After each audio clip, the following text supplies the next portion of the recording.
Hello and welcome to a Smurd P video, and today is what issue are we on? We are on issue 12. I forgot already.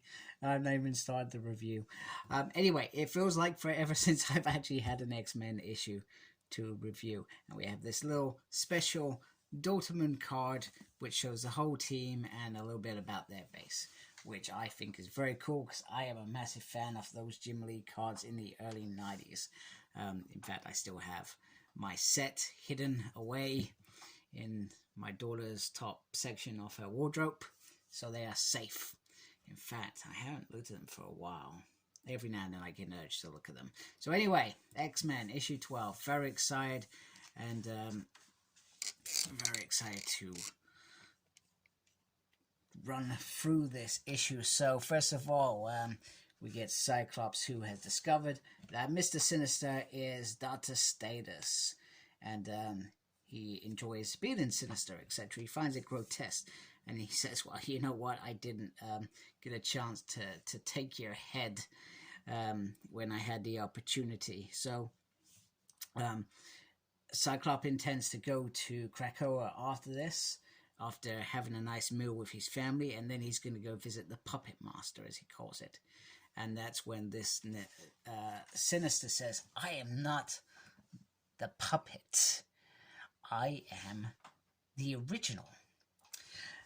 He didn't actually say those exact words, but in a sense, you know, he says, you know what, that one that is dealing with you and your grotesque genes, etc., you know, he's a monstrosity to him. And he said he swiped Thunderbird's DNA, right? Yeah. Is that just about Thunderbird returning? I'm not sure, but it's just thrown in there. It felt a bit random to me.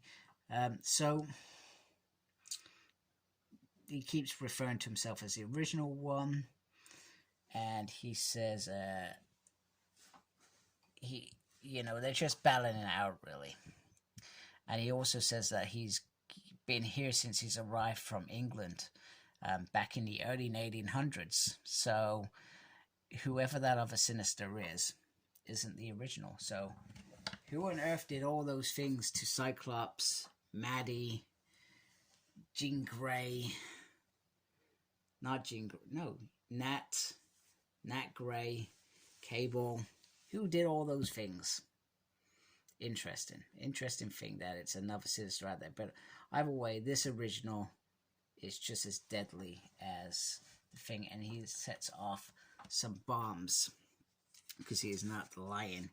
He is a lunatic, and he says, you know what, you think these people care about you?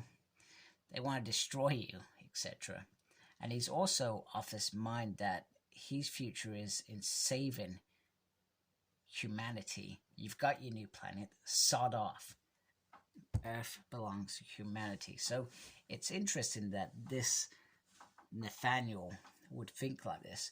But then I guess we've got to really remember, is Nathaniel Essex an actual mutant? Is he? Jenny, come in here. Come in here and comment on this bit, because if I'm right, Apocalypse enhanced him, but did he enhance him because he had mutant DNA in him, or did he just enhance him because he saw that he had potential for creating the future age of Apocalypse? So yeah, and then he goes home. He burns everything, and we also get this little boy in here that he's gonna fix what's broken in him. So I find that a bit interesting, because who is that little boy? Is that Charles Xavier? Maybe, I'm not sure.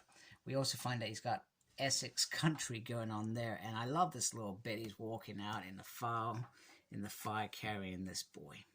He's going to cut the cancer out of the world, and that cancer is mutants to him.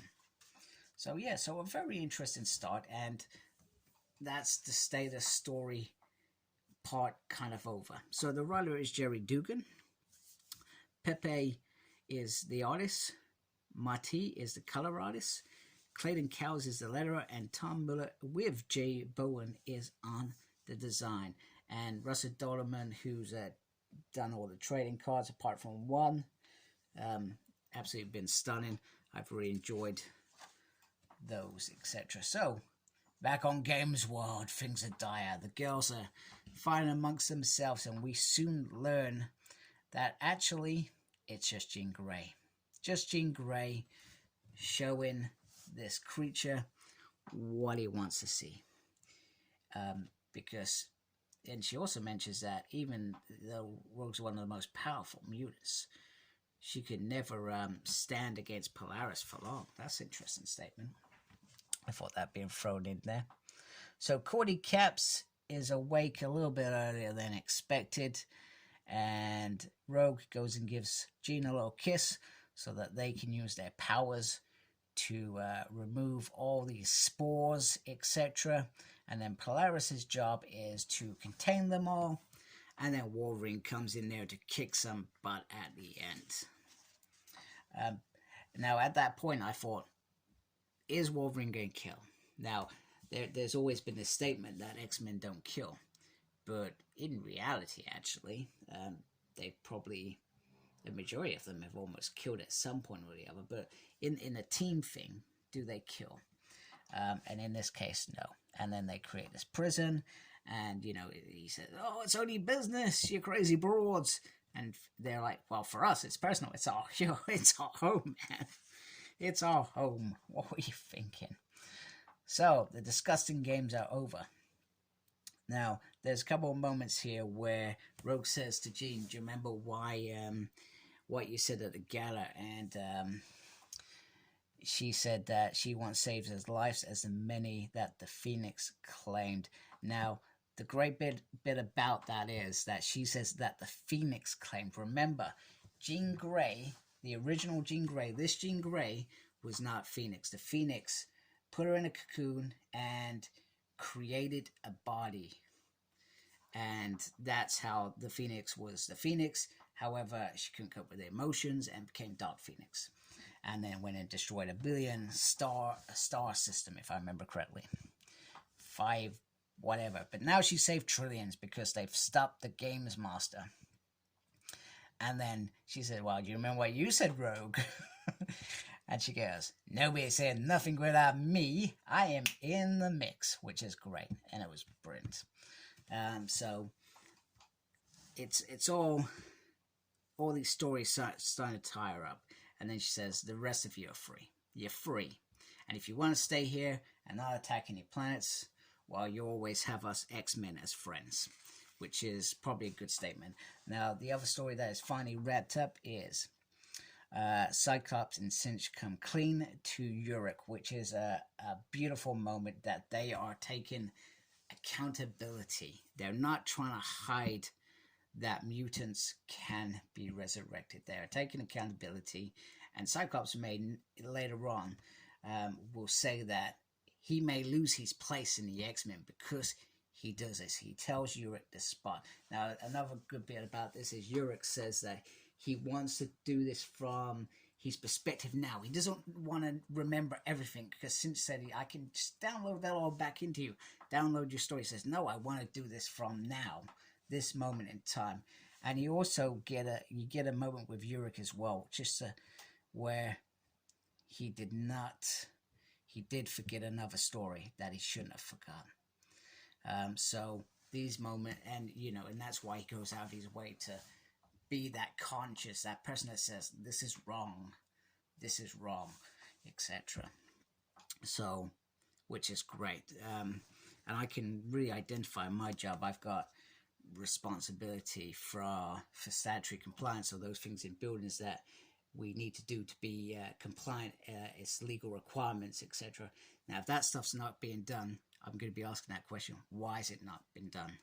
How can we get it done? And then I'm going to say to my people, this hasn't been done. Please be aware. I'm going to be open and honest. That's how it should work. So probably different than him seeing somebody, knowing that somebody was killed. But, it's pretty cool. And then we get this beautiful, immortal X-Men, only in the Bugle. And then we get this little bit about reading the story. And it says about them being hated and feared. And he says, you know what? If Cyclops and these X-Men are anything of the sample that these mutants have, we're gonna be okay.